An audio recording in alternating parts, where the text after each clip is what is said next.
सम्राट चौधरी के मुख्यमंत्री बनने के बाद कैबिनेट की पहली बैठक हुई और पहली बैठक में ही धड़ाधड़ फैसले लिए गए। लगभग 22 एजेंडों पर जो है वो सिग्नेचर किया गया और स्वीकारोक्ति जो है उसकी पहल की गई कि भाई अब 22 एजेंडे जो हैं बिहार के वो अब पब्लिक के लिए यानी आम जनता के लिए मुहैया कराए जाएंगे। क्या है वो 22 एजेंडे, हम सीधा उन्हीं के जो मुलाजिम हैं, सरकार के जो बड़े अधिकारी हैं, उनके जुबानी ही हम आप तक पहुंचा रहे हैं। जरा सुनिए किन किन एजेंडों पर वर्तमान सरकार की मुहर लगी है और कैसे कैसे वो क्या कुछ बदलाव होने हैं। सुनिए। एजेंडा है वो आईआईटी पटना में रिसर्च पार्क की स्थापना है। जैसा कि आप जानते हैं कि हम लोग बिहार को ईस्टर्न जोन का टेक हब बनाना चाहते हैं, उसी को ध्यान में रखते हुए ये एक कदम लिया गया है। इसके लिए इंडस्ट्री और अकेडमिया जो है उसके बीच में एक पार्टनरशिप डेवलप होगी। इनोवेशन हब के रूप में ये रिसर्च पार्क डेवलप हो पाएगा। इसमें जो एरियाज हैं, जिन एरियाज पर विशेषकर ध्यान दिया जाएगा, जो डोमेन्स हैं, वो life science and medical innovation है, एग्रीकल्चर टेक्नोलॉजी है, स्किल एवं अप्लाइड रिसर्च है, सस्टेनेबल अर्बन डेवलपमेंट है और उसी तरह से डिफेंस टेक्नोलॉजी से रिलेटेड जो टेक्नोलॉजीज होंगी, इनको बनाने के लिए, इनको प्रमोट करने के लिए इस रिसर्च पार्क का उपयोग होगा। ये 480 करोड़ की योजना है, जिसमें बिहार सरकार द्वारा 305 करोड़ का अनुदान आईआईटी को दिया जाएगा, जिसमें मुख्य जो अंग है वो उसकी बिल्डिंग से संबंधित है। इसके अतिरिक्त आईआईटी पटना द्वारा वहां पर 11 एकड़ की जमीन दी गई है। साथ में 100 करोड़ का फंड उनके द्वारा वहां पे कॉमन फैसिलिटीज और लैब इत्यादि की स्थापना के लिए अपनी तरफ से लगाया जाएगा। और जब ये एक बार बिल्डिंग बन जाएगी, रिसर्च पार्क बन जाएगा, तो इसके ओएनएम पे करीब आने वाले दिनों में 75 करोड़ रुपए का खर्चा होगा, जो अगेन जो ये टेक हब बनेगा उसी के रेंटल इत्यादि से उसको सेल्फ सस्टेनेबल बेसिस पे किया जाएगा। इसके माध्यम से करीब 100 कंपनियों को यहाँ पे रिसर्च के लिए लाना तथा 10,000 जो एम्प्लॉयमेंट है डायरेक्ट और इनडायरेक्ट, इसके माध्यम से जनरेट करने का गोल है हम लोगों का। जो दूसरा आज मुख्य फैसला आईआईटी के संबंध में हुआ है, वो आईआईटी में इनोवेशन हब हमारा एक है, उसी इंक्यूबेशन जो है उसका फेज 2 परियोजना को, जो कि 39 करोड़ की योजना है, उसको स्वीकृति आज दी गई है। इसका फेज 1 2015 में बिहार सरकार और भारत सरकार ने इंप्लीमेंट किया था, जो कि 47 करोड़ की योजना थी, जिसमें बिहार सरकार के द्वारा 25 करोड़ और भारत सरकार के द्वारा 22 करोड़ रुपए डेवलप किया गया था। और इसके माध्यम से हमने करीब 200 स्टार्टअप्स को हैंड होल्ड किया है, जो ईएसडीएम, एआई, मेडिकल इलेक्ट्रॉनिक्स के क्षेत्र में मुख्यतः कार्य कर रहे हैं। फेज 2 के माध्यम से हम इस इकोसिस्टम को और बड़ा करेंगे और इसके अंदर हम लोग जो ये 39 करोड़ की राशि है, इसके माध्यम से जिस तरह के एक्शन करेंगे, उसमें नए स्टार्टअप्स हैं, इनको लिया जाएगा। करीब 80 स्टार्टअप्स को हैंड होल्ड किया जाएगा।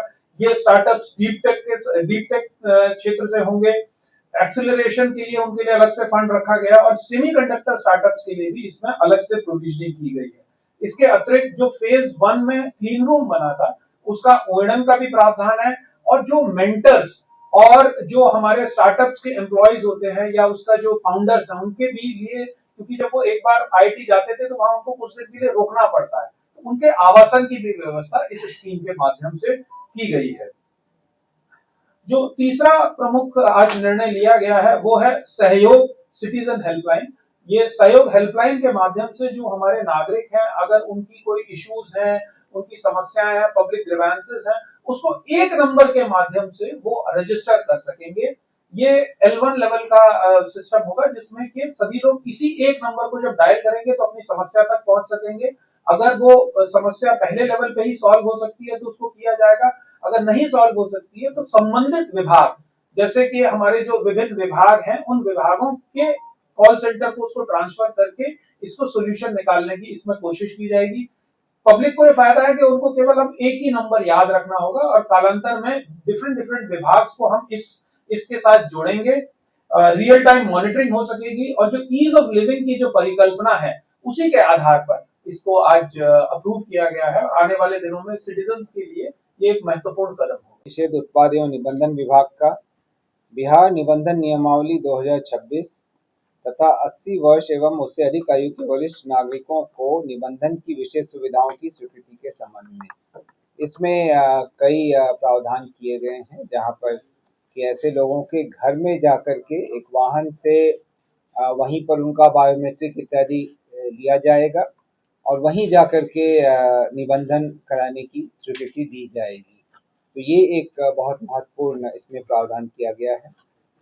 पर्यटन विभाग का अगला एजेंडा था, जिसमें मुंगेर जिला अंतर्गत तारापुर में सांस्कृतिक, धार्मिक एवं पर्यटकीय सुविधाएं विकसित करने हेतु 15 एकड़ 1 डिसमिल भूमि पर्यटन विभाग को निःशुल्क हस्तांतरण की स्वीकृति दी गई। आगे चलकर इस भूमि को ईशा फाउंडेशन को दिया जाएगा, जो वहां पर पर्यटकीय सुविधाएं उपलब्ध कराएंगी। यह भी कांवरिया मार्ग पर यह भूमि अवस्थित है, उसके पास है।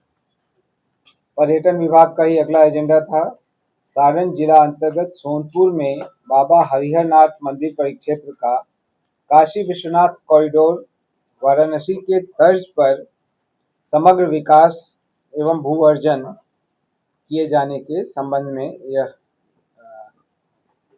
निर्णय था। इस पर 680 करोड़ रुपए की लागत अनुमानित है, जिसकी प्रशासनिक स्वीकृति दी गई। युवा रोजगार एवं कौशल विकास विभाग का अगला एजेंडा था, जिसमें पीएम सेतु हेतु निर्गत दिशा निर्देश अंगीकृत करते हुए 75 आईटीआई को अत्याधुनिक कौशल प्रशिक्षण संस्थानों के रूप में विकसित किए जाने के लिए 3,615 करोड़ रुपए और राज्यांश 1,192.95 करोड़ रुपए की योजना लागू करने की स्वीकृति दी गई। इसके तहत इसके बारे में विस्तार से थोड़ी देर बाद आपको कौशल बताएंगे। नगर विकास एवं आवास विभाग का अगला एजेंडा था, राज्य में सुनियोजित शहरी विकास को प्रोत्साहित करने के लिए चयनित 11 ग्रीनफील्ड सैटेलाइट टाउनशिप के विकास के लिए विशेष क्षेत्र तथा कोर क्षेत्र, उनके नामकरण तथा उन क्षेत्रों में भूमि के क्रय विक्रय एवं हस्तांतरण के साथ भूमि के विकास एवं भवनों के निर्माण पर रोक लगाने की स्वीकृति के संबंध में ये 11 सैटेलाइट टाउनशिप डेवलप करने का प्लान है। आपको याद होगा कि 7 निश्चय 3 में इसके संबंध में जिक्र किया गया था। इसके बारे में भी विस्तार से आपको प्रधान सचिव नगर विकास एवं आवास बताएंगे। सूचना प्रौद्योगिकी विभाग का अगला एजेंडा था, जिसमें आईआईटी पटना रिसर्च पार्क की स्थापना हेतु राज्य सरकार की ओर से आईआईटी पटना को 305 करोड़ रुपए की सहायक अनुदान की स्वीकृति दी गई। इसके बारे में विस्तार से आपको सेक्रेटरी आईटी बताएंगे। इंक्यूबेशन सेंटर आईआईटी पटना के फेज 2 के क्रियान्वयन के लिए 39 करोड़ 1 लाख रुपए की प्रशासनिक स्वीकृति दी गई। यह भी आईआईटी पटना को दी गई है। गृह विभाग का अगला एजेंडा था, जहां पर पुलिस दीदी के लिए, महिला पुलिस कर्मियों जिनको पुलिस दीदी कहते हैं, के लिए 1500 स्कूटी के क्रय हेतु 18 करोड़ 75 लाख रुपए और 3200 मोटरसाइकिल पुलिस कर्मियों के लिए क्रय हेतु 48 करोड़ रुपए, कुल 66 करोड़ 75 लाख रुपए की स्वीकृति दी गई। गृह विभाग का ही अगला एजेंडा था, जिसमें पटना जिला के राजीव नगर थाना क्षेत्र अंतर्गत ईआरएसएस जो डायल 112 है, डायल 112 का ऑफिस आपको पता है अभी कहाँ चल रहा है। वो एक टेम्पररी जगह है।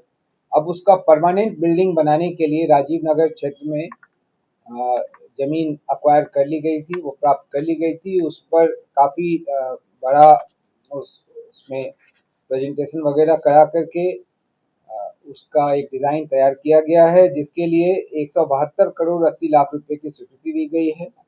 इसमें 2 बेसमेंट, ग्राउंड फ्लोर और 7 फ्लोर होंगे। यह काफ़ी अत्याधुनिक सुविधाओं से लैस यह स्ट्रक्चर होगा।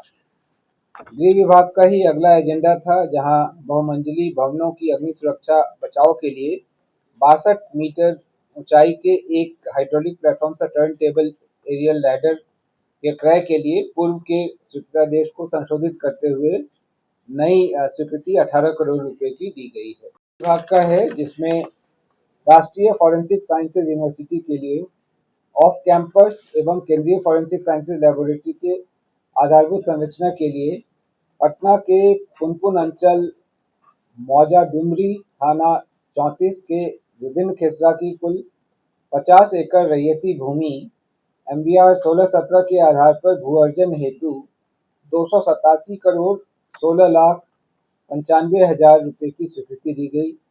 इस जगह पर राष्ट्रीय फॉरेंसिक साइंसेज यूनिवर्सिटी का बिहार का कैंपस बनेगा और वहीं पर सेंट्रल फॉरेंसिक साइंसेज लैबोरेटरी जो है वो भी स्थापित होगा। इन दोनों की स्वीकृति गृह मंत्रालय भारत सरकार से मिल गई। कृषि विभाग का अगला एजेंडा था जिसमें नए राजकीय बीज गुणन प्रक्षेत्रों के स्थापना के लिए कृषि विभाग को शहरी बीज गुणन इकाइयों में उपलब्ध भूमि की दुगुना भूमि ग्रामीण क्षेत्र में उपलब्ध कराए जाने तथा शहरी बीज गुणन प्रक्षेत्रों की वर्णित भूमि को अन्य विभागों को विकासोन्मुख योजनाओं के प्रयोजनार्थ आईडीए के माध्यम से निःशुल्क उपलब्ध कराए जाने से संबंधित नीति निर्धारण की स्वीकृति दी गई। आपदा प्रबंधन विभाग का अगला एजेंडा था जिसमें सामूहिक सड़क दुर्घटना को राज्य की विशेष स्थानीय प्रकृति की आपदा के अंतर्गत शामिल करने एवं सामूहिक सड़क दुर्घटना में मृत व्यक्ति के परिजन व गंभीर रूप से घायल व्यक्ति को राज्य आपदा रिस्पांस फंड द्वारा निर्धारित प्रक्रिया एवं मानदंड के अनुरूप अनुग्रह अनुदान के भुगतान करने की स्वीकृति दी गई। ये 2021 के पूर्व यह लागू थी। 2022 से दूसरी योजना प्रारंभ हो गई थी। यह महसूस किया गया कि उसको फिर से प्रारंभ किया जाए, इसके लिए इसको लाया गया है।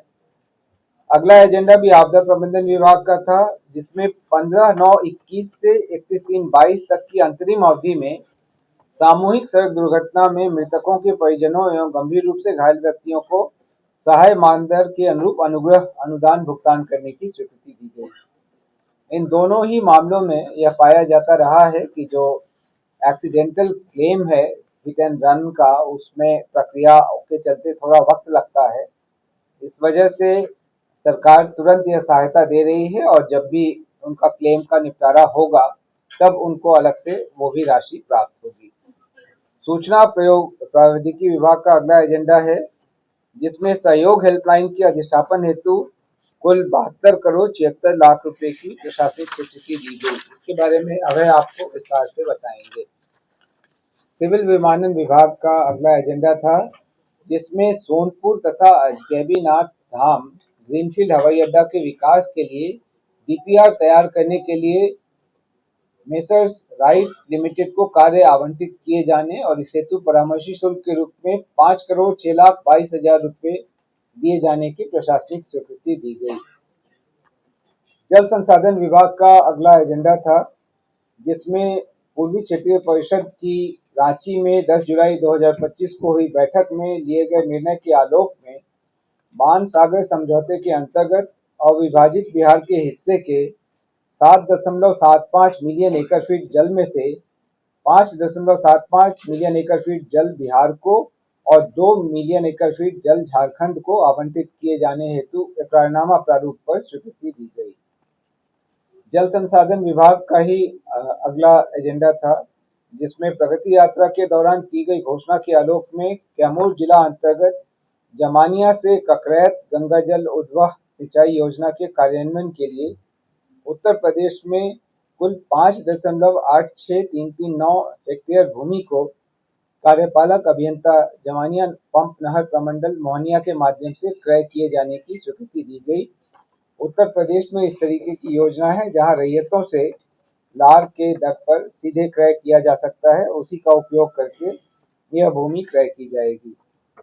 राजस्व एवं भूमि सुधार विभाग का अगला एजेंडा था जिसके तहत बिहार राज्य के विभिन्न राष्ट्रीय उच्च पथ परियोजनाओं में अपयोजित भूमि वन भूमि, जितनी वन भूमि का उपयोग राष्ट्रीय उच्च पथ परियोजनाओं में हुआ उनके समतुल्य भूमि वन विभाग को, पर्यावरण वन एवं जलवायु परिवर्तन विभाग को दी जानी है। तो उसके लिए 300.92 एकड़, 572.68 एकड़, कुल 873.6 एकड़ पर्यावरण वन एवं जलवायु परिवर्तन विभाग बिहार पटना को हस्तांतरित गैर वन भूमि में से राष्ट्रीय उच्च पथ के अतिरिक्त राज्य उच्च पथ एवं पथ निर्माण विभाग के अन्य परियोजनाओं में अपयोजित वन भूमि के समतुल्य गैर वन भूमि वन एवं जलवायु परिवर्तन विभाग बिहार पटना को उनके पत्र में दिए गए शर्तों के साथ उपलब्ध कराया गया। स्किलिंग एवं employability transformation through upgradation of ITIs के नाम से पीएम सेतु नाम से योजना शुरू आज स्वीकृति प्राप्त हुई है। इसमें बेसिकली 75 आईटीआई जो अपने हैं उनको अपग्रेड करके उनका उन्नयन करके उसमें जो हब और स्पोक मॉडल में इसके अपग्रेडेशन की स्कीम है जिसमें ओनरशिप सरकार का होगा और उद्योगों की आवश्यकता के हिसाब से इन कोर्सेज का इन एकेडमिक गतिविधियों का प्रबंधन इंडस्ट्री के लिंकेजेस वो सब उद्योग द्वारा प्रबंधित होंगे। इसमें राज्य सरकार और केंद्र सरकार की राशि जो व्यय होनी है, केंद्र सरकार की ओर से 1807 करोड़ रुपए, स्टेट गवर्नमेंट की ओर से 1192 और उद्योग की ओर से परियोजना का 17% लगभग 614 करोड़ रुपए का लागत है।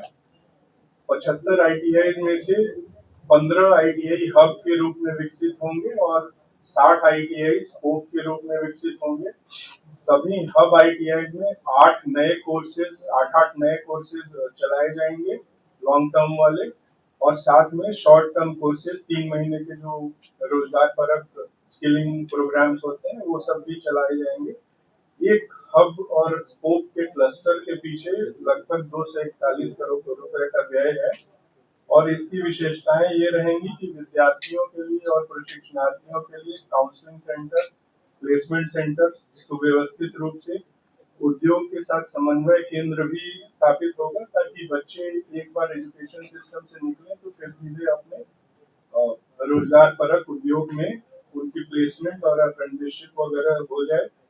लर्निंग आउटकम्स मैनेजमेंट सिस्टम का भी उपयोग किया जाएगा और इसमें जो अत्याधुनिक विधाएं हैं जो उद्योग की डिमांड है आज की डेट में, artificial intelligence, robotics, 3D printing, aerospace and aviation, electronics, semiconductor और इसके साथ साथ जो लार्ज स्केल पे जॉब वाले सेक्टर्स हैं जैसे apparel and textile, supply chain logistics, sales and retail, hospitality sector, इन सब के उद्योगों के साथ इनकी स्थापना की जाएगी। उद्देश्य स्किलिंग के साथ साथ ये है कि लगभग 60 से 70 हजार युवाओं को सीधे तौर पे इसके माध्यम से ट्रेनिंग और रोजगार जो लॉन्ग टर्म कोर्सेज हैं उनके माध्यम से मिलेगा और इसके लगभग 2.5 लाख के लगभग अगले 3 सालों में शॉर्ट टर्म कोर्सेज के माध्यम से बच्चों को रोजगार मिलेगा। मूल रूप से इसी उद्देश्य के साथ इसकी स्वीकृति प्रदान की गई है और बिहार स्किल डेवलपमेंट मिशन की ओर से इसका कार्यान्वयन होगा और योजना की अवधि 2026-27 से 2029-30 तक है। धन्यवाद। निश्चित तौर पर बिहार में बड़े बदलाव की जो नींव है वो कहा जा रहा है कि रखी जा रही है। 22 एजेंडों पर मुहर लगना कोई मामूली बात नहीं है और किस किस पहलू को सामने रखा गया है वो निश्चित तौर पर काबिले गौर भी है। सोनपुर हो चाहे सुल्तानगंज कॉरिडोर बनाने की बात हो, कई ऐसे पर्यटक स्थल हैं जिसको अब नए पहचान की आवश्यकता हो चुकी है, तो ऐसे जगहों को चिन्हित किया गया है और इसके लिए बाकायदा जो है एक रोड मैप तैयार करने की गुंजाइश भी देखी जा रही है। तो चलिए इंतज़ार करते हैं कि बिहार का जो वर्तमान स्वरूप है इसमें इजाफा कैसे कैसे हो रहा है। हालांकि विपक्षियों का पहले से ही कहना है कि जो लकीर नीतीश कुमार ने खींचा है उससे बड़ा लकीर अब सम्राट चौधरी को खींचनी होगी, तभी ये टिक पाएंगे। इंतज़ार करें, बने रहे हमारे साथ। बहुत शुक्रिया।